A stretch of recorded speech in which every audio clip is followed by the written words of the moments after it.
আল্লাহ রাব্বুল আলামিন আমাদেরকে যে নিয়ামত দান করেছেন, এর মধ্যে হাদিসের মধ্যে এসেছে নি'মাতানে মাগমুমুন ফীহিমা কাসীরুম মিনান নাস আস-সিহহাতু ওয়াল ফারাগ। আল্লাহ রাব্বুল আলামিন আমাদেরকে নিয়ামত দিয়ে এই বাংলার জমিনকে ভরপুর করে রেখেছেন।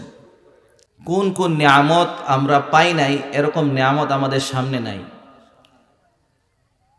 প্রতিটা নিয়ামত আমরা উপভোগ করি কিন্তু অনুভব করি না। আমাদের চতুর্দিকে আল্লাহ রাব্বুল আলামিনের নিয়ামত, আমার কথাবার্তা, আমার বাতাস গ্রহণ, আমার খাদ্য গ্রহণ, আমার চতুর্দিকে আল্লাহ রাব্বুল আলামিনের নাজ নিয়ামত। আমার হাত, আমার চোখ, আমার কান, আমার পাড়া প্রতিবেশী, আত্মীয়স্বজন, সব কিছুই নিয়ামত। এই নিয়ামত পাওয়ার পরে আল্লাহ রাব্বুল আলামিন বলতেছেন সিহহাত, সুস্থতা, এটা সবচেয়ে বড় নিয়ামত।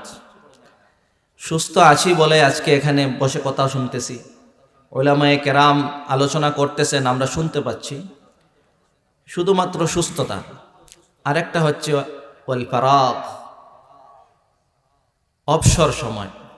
আল্লাহ রাব্বুল আলামিন এই দুইটা নিয়ামতের কথা উল্লেখ করেছেন। আমাদের অধিকাংশ মানুষ এই দুইটা নিয়ামত পাওয়ার পরেও অনুভব না করার কারণে অবহেলায় এই দুইটা সময় আমাদের কাছ থেকে হারিয়ে যায়।